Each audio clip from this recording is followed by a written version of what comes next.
Officials tightened security in the perimeters of the National Museum and Malacanang ahead of the presidential inauguration on June 30th. These include the conduct of maritime patrols. David Santos reports.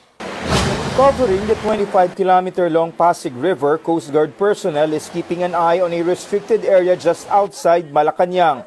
It stretches about more than 2 kilometers of the waterway. We have no serious threats to public safety, pero ayaw nating magpakampante. On the eve of the inauguration day, Pasig River and Manila Bay will be among the areas that will be heavily patrolled as part of the security ring around the National Museum as well as the palace. Given its proximity to the two venues, Pasig River is part of the contingency plan concerning where to transport both the outgoing and incoming presidents. We also provided and requested notice to mariners para po dun sa ating mga marinero na dadaan dito.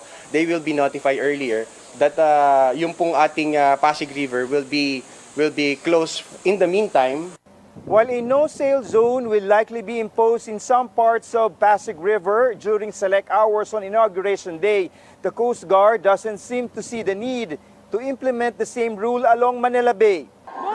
Even if protest actions are held along Rojas Boulevard, the Coast Guard argues such is a safe distance from the inauguration venue, meaning likely it cannot disrupt the inaugural events. Still, security forces will be on their toes. May mga naka-standby din tayo na contingent na to reinforce the civil disturbance unit ng ating Philippine National Police.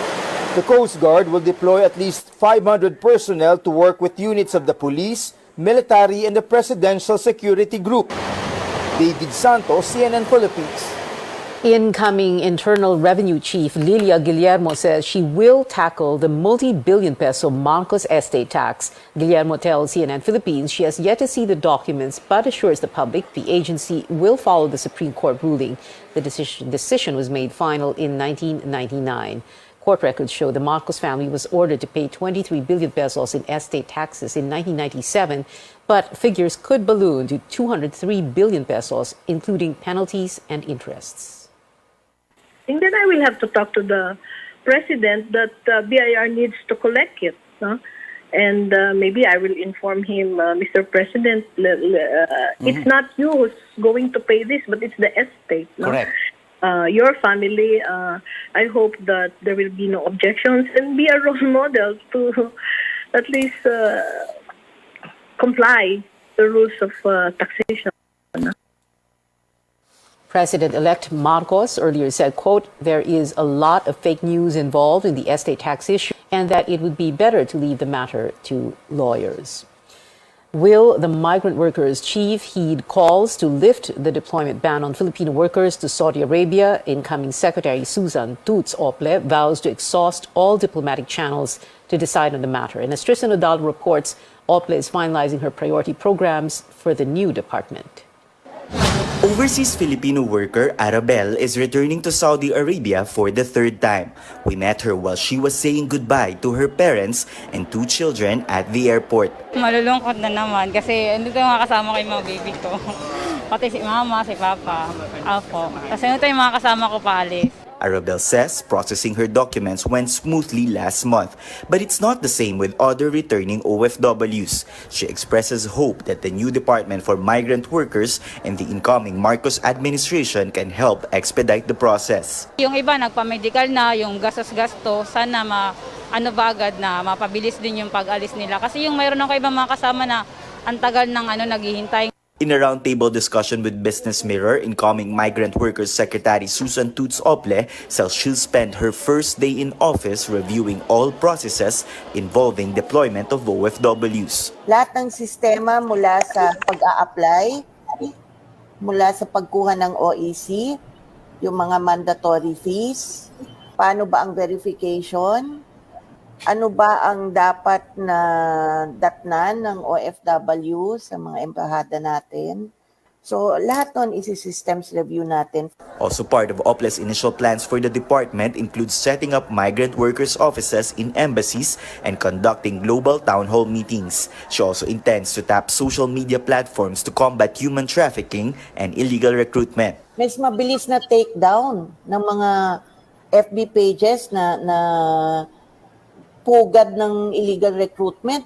For now, OPLE is not keen on lifting the deployment ban for newly hired domestic helpers bound for Saudi Arabia. The ban was imposed by Labor Secretary Silvestre Bello due to unpaid wages and benefits for some 10,000 OFWs. We cannot lift the ban without certain assurances. We have to come up with a more balanced and realistic solution. So, we will explore diplomatic solutions. The incoming migrant workers chief eyes full operation of the new department in January 2023. Under the law, the new department needs to meet 3 conditions: an implementing rules and regulation, an approved staffing pattern, and a budget under the 2023 General Appropriations Act. Tristan Odalo, CNN Philippines. In other news, in the U.S. state of Pennsylvania, the Philadelphia City Hall offering a $20,000 reward for any leads on the gunman behind the fatal shooting of a Filipino lawyer. Philippine Consul General in New York, Elmer Cato, says Philadelphia Mayor Jim Kenney apologized for the, quote, terrible tragedy and vowed that justice will be served in the case of John Albert Lilo. Lilo and his mother were riding an Uber on the way to the airport when at least 6 shots were fired at their vehicle last weekend. More stories ahead on Newsnight. It is day 1 of the booster rollout for minors with underlying illnesses. CNR Kanghel tells us how the vaccinations went here in Metro Manila. And how are hospitals faring amid the uptick in COVID-19 cases? Caroline Bonkin shows us the situation on the ground. You're watching CNN Philippines.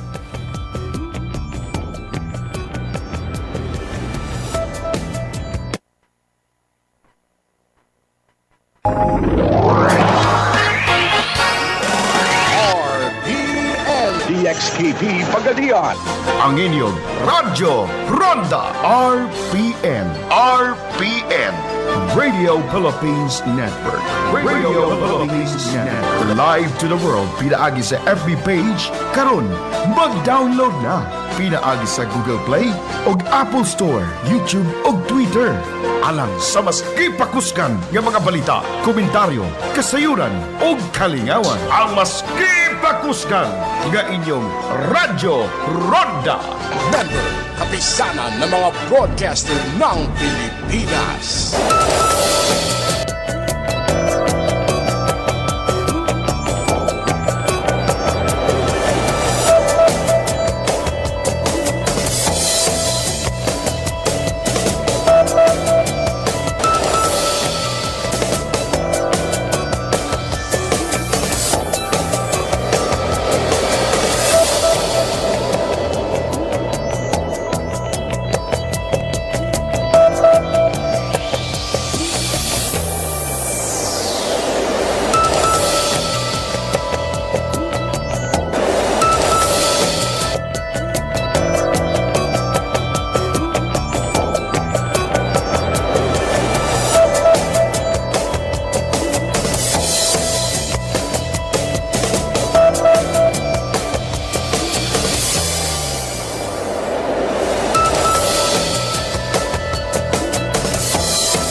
Welcome back. Some hospitals are seeing a slight increase in COVID-19 patients as the health department records a steady rise in infections. Caroline Bonkin gives us a look on the ground at the San Lazaro Hospital in Manila. A man was rushed to San Lazaro Hospital in Manila on Wednesday afternoon. Having difficulty breathing, health workers gave him oxygen supply. He's a suspected COVID-19 patient. San Lazaro Hospital saw fewer COVID-19 patients in April and May, but this month, more people are coming for COVID-19 testing and consultations. Ngayon po, we have 25 cases admitted. Although mababa po ito, but compared to 2 weeks ago, we only had 8 admissions. Most patients here have mild and moderate COVID-19 symptoms. If we see a need na wala po silang mauwian, wala pong isolation for them, so ina-admit po namin for isolation or quarantine purposes. Should cases go up further, Dr. De Guzman says they're more prepared now. The hospital has kept its COVID triage and testing areas intact. A new building for emerging and re-emerging infectious diseases opened this year, with additional beds for COVID-19 patients. Medicines and equipment all stocked up. Nag-level 1 tayo. It has given us time to recharge. There are still over 150 empty COVID beds. The health department reports over 450 daily COVID-19 cases in the past week. That's almost the same as those recorded in the second week of February. But health officials do not see a need to raise the alert level. Hindi sumasabay ang severe and critical. It is not translating to a higher admission in our hospitals. Let's put it in perspective. We had 18,000 cases a day in Metro Manila in January. Ilan kahapon? 218. Ang layo-layo nun. But DOH shares latest projection, citing another possible surge in infections by third week of July to first week of August, with a presence of more transmissible and immune-escaping variants, low compliance to health protocols, and slow booster uptake. Pinaka-importante ngayon sa ating mga komunidad, lahat na magkakaroon ng simptomas, isolate at once. Magpabakuna na po tayo kung tayo po ay eligible. Health officials report 32 more transmissible Omicron subvariant BA.5 cases on Wednesday, but say there's still no community transmission yet, as the cases could still be linked together. Caroline Bongkin, CNN Philippines. The health department begins rolling out boosters for immunocompromised adolescents. CNR Kanghel tells us when the rest of the 12 to 17 age group can follow suit. 16-year-old Kian Nimes and his father were at the National Children's Hospital for check-up when they learned about the ongoing rollout of a third dose of vaccine for immunocompromised minors aged 12 to 17. With COVID cases on the rise again, Richard Nimes grabbed the chance to have his son, who has kidney disease, vaccinated. Katulad yan, nagkaroon na siya ng sakit. Humihina po yung immune system. Kaya pwede po siyang kapitan ng kaya pinabaksin ko na po siya. Para po kung sakali pong tamaan po tayo ng virus, hindi naman po grabe talaga na mapupunta sa severe. So far, only the National Children's Hospital and Quirino Memorial Medical Center in Quezon City are offering third doses to immunocompromised minors. But the health department says the rollout will be expanded next week, with various local and private hospitals in Metro Manila allowed to administer the shots. An estimated 238,000 immunocompromised children aged 12 to 17 are eligible for a third dose, which they could receive at least 28 days after getting a second shot. These include those who have renal or metabolic conditions, are receiving cancer treatment, or taking high-dose steroids that weaken the immune system. The Food and Drug Administration has issued an emergency use authorization for Pfizer as a third dose for adolescents. We know very well that they are the most vulnerable to infection. Kaya talagang we are prioritizing them. During the ceremonial rollout at the Children's Hospital, only 1 out of the 3 kids presented to the media received a third dose. The other 2 got inoculated for the first time. The hospital chief, Dr. Moriel Creencia, says immunocompromised minors need medical clearance to get a third shot. Meron pong isa ngayon dapat na renal patient. Unfortunately, ay hindi po siya na-clear ng aming nephrologist kasi sobrang taas daw po yung steroids pa niya. The DOH says over 9 million adolescents without comorbidities could receive a third COVID jab soon. Ang iba pong mga kabataan 12 to 17 years old ay isusunod na rin po soon, maybe by next week or a couple of days after the immunocompromised. Gusto lang po nating ayusin ang pagpapatupad. The DOH says it is stepping up its information campaign to encourage parents with immunocompromised children, senior citizens, and adults with comorbidities to get a third COVID-19 dose. Cian Arcangel, CNN, Philippines. Health spokesperson Maria Rosario Vergara is set to lead the National COVID-19 Vaccination Operations Center. Health Secretary Francisco Duque designated her as the center's next incident manager. Vergara will replace Undersecretary Mirna Kabutahe effective June 30th. Millions of younger children in the United States can now receive protection for COVID-19. Only Pfizer doses may be administered for kids 6 months to 5 years old for now, as the U.S. Centers for Disease Control and Prevention has yet to recommend Moderna for the age group. Younger children can get their vaccines at pediatricians' offices or clinics and pharmacies. A fourth COVID-19 shot may be on the horizon for the rest of the American population. U.S. Surgeon General Dr. Vivek Murthy says discussions are underway. Vaccine advisors will meet on updated COVID-19 doses on June 28th. Murthy says the CDC has recommended another booster for 50 years old and above. Back here at home, groups condemned the order to block access to websites allegedly linked to communist rebels, calling it a, quote, blatant attack on the freedom of information and expression. The National Union of Journalists of the Philippines, or NUJP, denounces the, quote, arbitrary inclusion of Bulatlat, Pinoy Weekly, and other independent news sites. The rights group Amnesty International also expressing deep concern over the directive, made just 1 week before the Marcos administration takes office, calls on the government to rescind the order.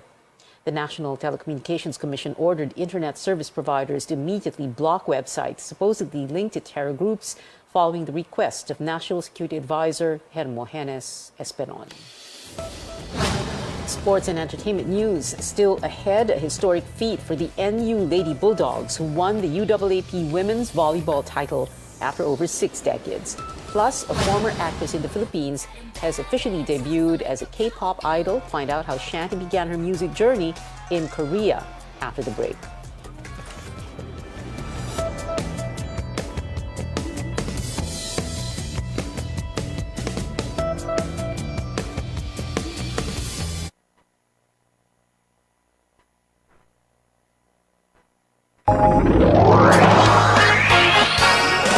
RPN DXKP Pagadian. Ang inyong Radyo Ronda. RPN. RPN. Radio Philippines Network. Radio Philippines Network. Live to the world. Pinaagi sa FB page. Karon, mag-download na. Pinaagi sa Google Play o Apple Store, YouTube o Twitter. Alang sa mas kipakuskan ng mga balita, komentaryo, kasayuran o kalingawan. Ang mas kipakuskan ng inyong Radyo Ronda. Member, kapisanan ng mga broadcaster ng Pilipinas.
This is Newsnight on CNN Philippines. The 65-year drought is over for the NU Lady Bulldogs, beating LaSalle for the UAAP Women's Volleyball crown. NU took finals Game 2 in 3 sets on Wednesday at the Mall of Asia Arena in Pasay and completed a rare sweep of season 84.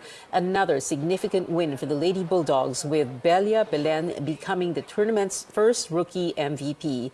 NU's head coach tells CNN Philippines Sports Desk what makes the player and the rest of the winning team so special. Si Bella kasi, pagdating sa training, makita mo kasi talaga yung eagerness niya. Lahat sila gusto niya mag-improve every training and sobrang nakikinig sila. Kaya isa pa kasi maganda sa attitude nila, enjoy lang talaga sila. Kahit nahihirapan, kahit may masakit. NU team captain Princess Robles went home with the finals MVP title. Filipino fans of Alanis Morissette will have to wait longer to see the Canadian-American artist live in Manila again. The singer's 2-day show for her Jagged Little Pill tour at the MOA Arena was canceled because of scheduling issues and, quote, logistical challenges of global touring in 2022. Alanis says she will return to the country as soon as she can. Ticket holders will be fully refunded.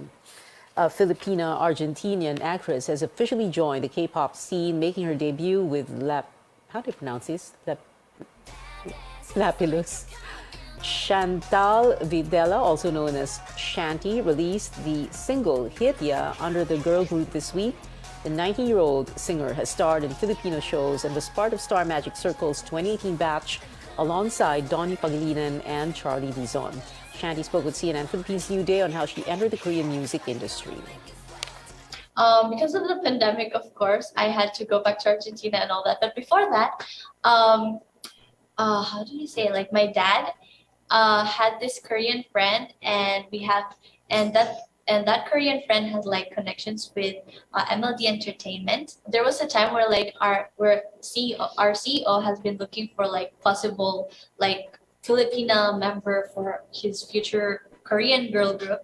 And my dad's Korean friend happened to like, oh, look, what about this girl and stuff like that. And then that's where chain reaction, we met the CEO, we had a meeting, and then he just wanted me to start the training at first. And that's where it started. The music video for Hit Ya is trending on YouTube with nearly 600,000 views. And that is it for now. Join me again on news.ph at 7 p.m. and on Politics as Usual at 8. That's our new time slot. I'm Pia Ontiveros. Before we go, let's take a look at the importance of farm-to-market roads in ensuring proper transport of food supply.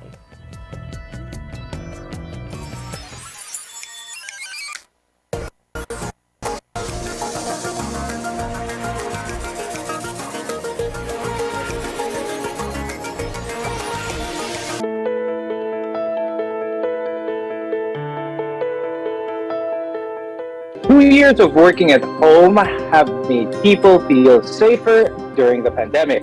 But now that a number of companies are asking their employees to report to work, many are feeling anxious and worried about going back to their cubicles. In today's episode, we'll talk about the adjustments we need to make as we return to our workplace. I'm Dr. Freddy Gomez, and you're watching NetTalk Health Talk on CNN Philippines.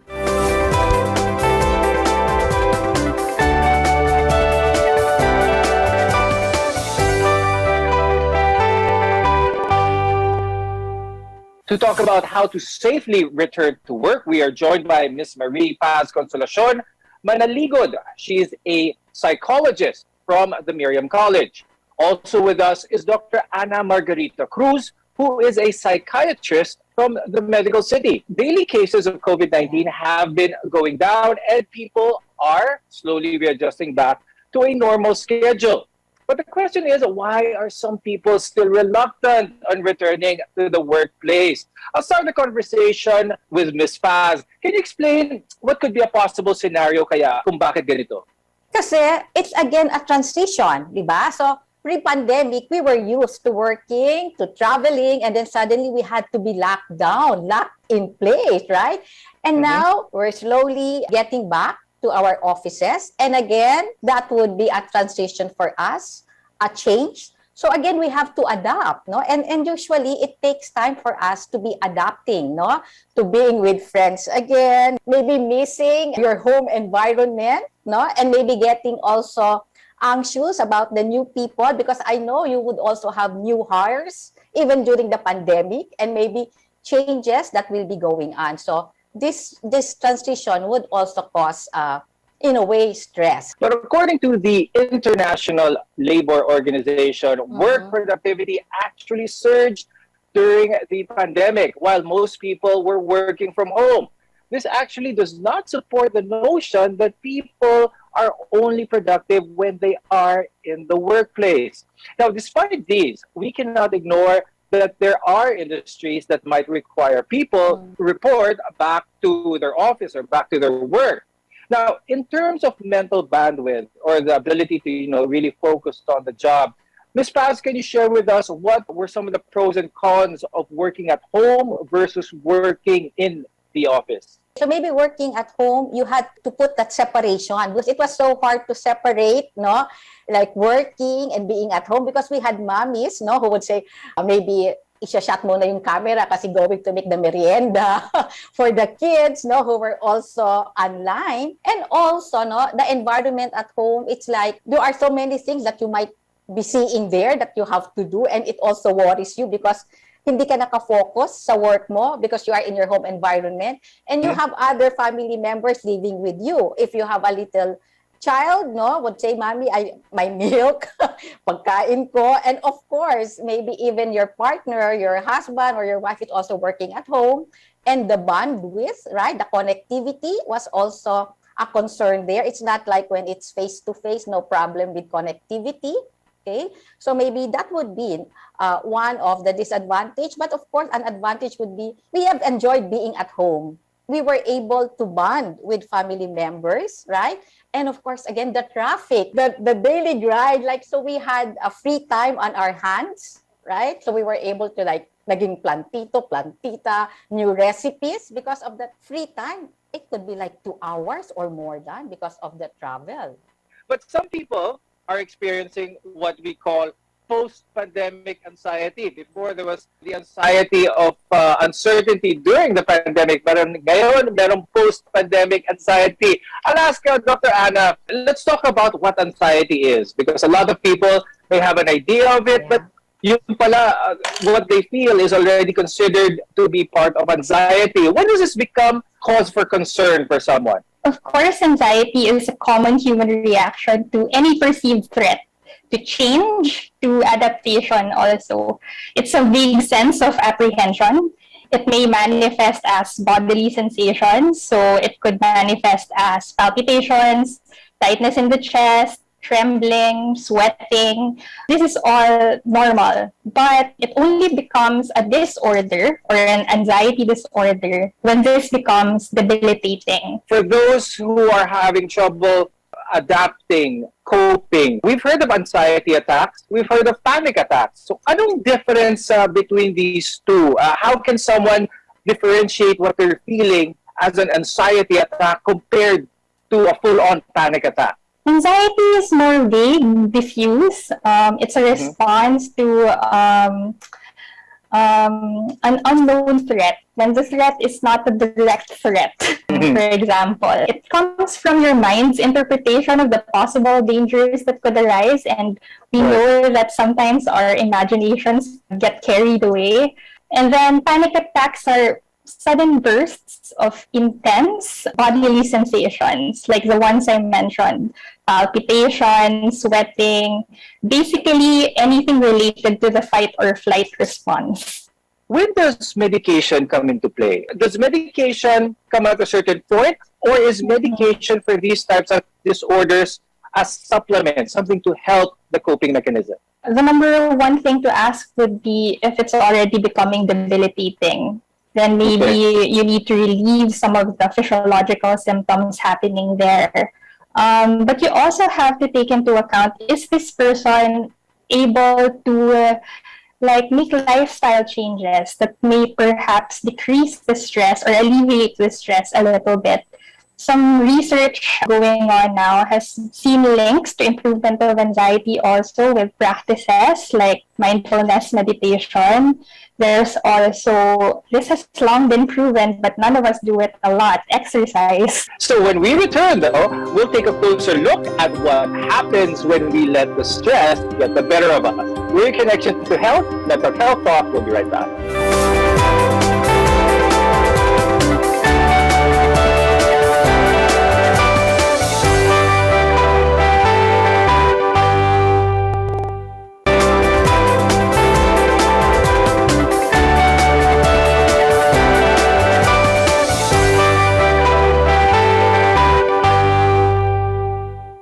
I'm Dr. Freddy Gomez, and welcome back to Med Talk Health Talk, where caring is always our calling. According to LinkedIn, 4 in 10 companies in Asia Pacific are experiencing a higher attrition rate due to the pandemic. This means people are quitting their jobs, primarily due to mental exhaustion and burnout. Ms. Paz, when it comes to mental exhaustion, let's start with that muna. How would someone be able to rationalize or know that they're already at that point where they're mentally exhausted? They would tell to themselves, I can't think anymore. I do not have any creative ideas. It's not there. It's not working. It's like, I think that was also the term, the brain fog, no? Because you were so worried or you're worried about so many things. And when you're worried, the mind does not open up. And when we also look at that, no, the worry, the added worry, because maybe again, going back to work and adapting again to all these changes, no, takes a toll on our minds, no? No, Dr. Anna, let's talk about burnout naman. Is there a cut and dry point where someone can be considered as having been burnt out from their work, from their job? So burnout is a syndrome that results from chronic workplace stress. It's usually characterized by 3 dimensions. So the first one is exhaustion, and this can be in the form of mental, emotional, or physical. And then there's also negative feelings towards work. This is when you're starting to have doubts about your capabilities. There's also feelings of hating the job already and dreading to go to work. Okay, there's also reduced professional efficacy, okay, or a decline from your previous productivity.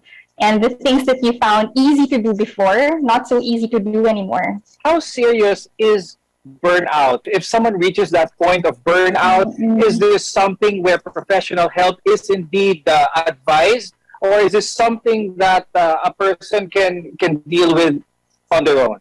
Strictly speaking, burnout is not a medical condition, but it is part of the International Classification of Disease, or the ICD. That's kind of like the Bible of mental health conditions. And it's considered a factor that leads to healthcare services, people needing healthcare. So it's been definitely linked to physical conditions. There's increased risk for obesity. There's increased risk for heart disease. There's decline in immunity also.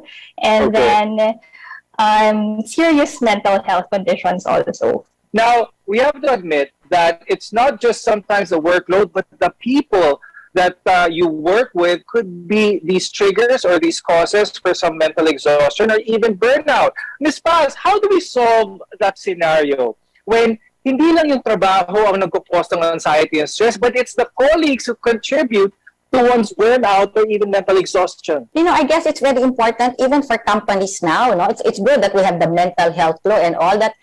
They really work on this well-being of their employees. So maybe as they transition back to work, it would be good if there's like perhaps a webinar, something like that, no? So that everyone in the office, they're conscious about each colleague, that everybody should take care of one another, right? So support one another, look also into certain boundaries, because during work from home, parang we felt that you could call anybody anytime, naging 24/7, no? But we still follow certain rules, no? That Work time is really 8 to 5, something like that, no? And then these are the things also that we should be mindful of. And I think employees would need, no, a little, what they call this, a webinar, reminders of how it should be, and telling them also that it's okay if you feel burned out or if you're going there, because prevention is still the key. No, Ms. Paz, is there such a thing as happy stress? Yung pagod na pagod ka na sa kakatrabaho, but there's this sense of fulfillment that still makes you want to go back to the job the next day? Or is all anxiety, all types of exhaustion the same, whether it be good or bad? So the happy stress, we may call it like the eustress, no? So stress is good for us because sometimes it motivates us. It pushes us to do better, no? That's why we also do better when we know there's a timeline, when we know that perhaps we may be promoted. It stresses us because we are anxious about the new job, but we're also happy about it, right? We adapt to it. And when we talk about the happy stress, ito rin palagi, no? The balance of that happy stress, no? Sometimes we know when it's enough, when it makes us happy. Sometimes we say, I know, no? Ang hirap-hirap ng trabaho ko. Ba't ka pa bumabalik? Because it gives us a sense of fulfillment. The people we work with, we support one another. So I guess that would be a good stress because we also need the stress so we don't become complacent. Now, Dr. Anna, when it comes to dealing with this stress, are there ways that we could manage burnout so it would not lead us to leaving a job? Well, I think the trick here is to break down stress into bite-sized bits so that it doesn't become chronic stress. That's when it leads to burnout and the other negative health consequences. So it's really important to schedule breaks or pauses throughout the day. Even just 5-minute breaks scattered throughout the entire day can do a lot. How about when it comes to the point where they're trying to contemplate the decision of leaving work? Let's say their superiors, their colleagues are the ones who are constantly being the triggers or the source of their anxiety and their unhappiness. Should the person try and work out the relationships with these people? Or when is the point where they should say, you know, this environment is not for me, it's healthier for me to leave? Taking a step back or taking a leave, maybe a transient leave during this time may be helpful. This is for you to be able to assess the pros and cons of staying or leaving a job. In the heat of the moment, it's not really wise to make very rash decisions. So I think this is the importance of taking a step back, paying attention to your needs first, and then making the decision. No, Dr. Anna, my next question for that is, if any of our viewers feel that they're in this situation where they're contemplating these heavy decisions to make with their lives, is it a good time to talk to a professional with this? Or can just talking to a friend, talking to a relative be enough consult for them to achieve a proper answer? It doesn't have to be a professional as long as this is a person that you trust and that you look up to. Okay, we all have that person in our lives that we go to for difficult moments in time. When we come back, we'll provide tips on how you can cope in the workplace. This is Mental Health Talk. Stay tuned.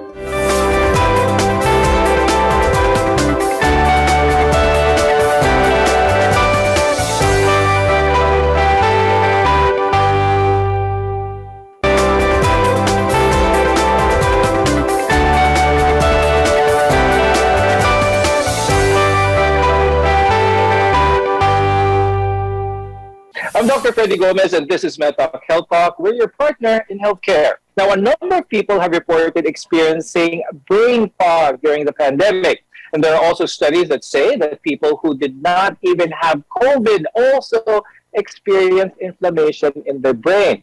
And this is due to the stress of living through a pandemic. Ms. Paz, when we talk about brain fog, what does a person feel? Could you describe some of the characteristics of brain fog? So it's like the person is confused about things, no? They cannot think clearly.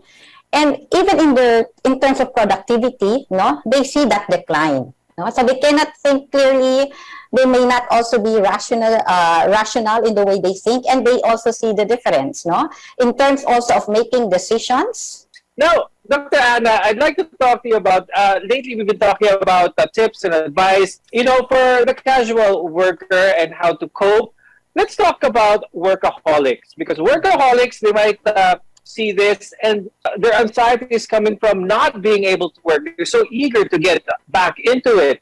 Let's discuss being a workaholic. A lot of people have heard this term. Is this something that is a positive, or being a workaholic, does this have some downsides? If it does, could you please mention some of them, some of the red flags? All right. So being a workaholic is not necessarily bad. Some people hire workaholics because of their drive, because of their motivation. But if this is taken again to the extreme, I think that's when the problem happens.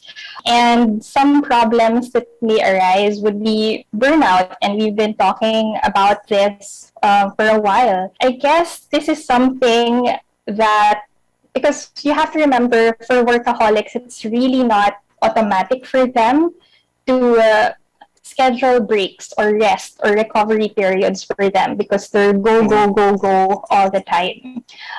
So I think it's important to let these people know that work and rest are actually partners. Rest is not counterproductive to work. Before we go, Ms. Paz, do you have any advice for our viewers, especially when it comes to coping with trying to get back to work? So take each day as it comes, no? Breathe in, relax, no? Enjoy moments of silence, no? And you're going to be okay, It's the important thing is I did it pre-pandemic. I went through this. I was able to adapt. I'll be able to transition also now. So I guess that's the way to go. And Dr. Anna, before we go, your tips, please. Take a break, rethink what's important to us, reprioritize. We're valuing health more. We're valuing the people around us more. And I think that's something we can take away from this. And with that, I'd like to thank Ms. Paz, Consolacion Manaligod, and Dr. Anna Cruz for being with us today, sharing your insights and expertise on the topic. I'm Dr. Freddy Gomez, and thank you for watching Med Talk. We'll see you again next time.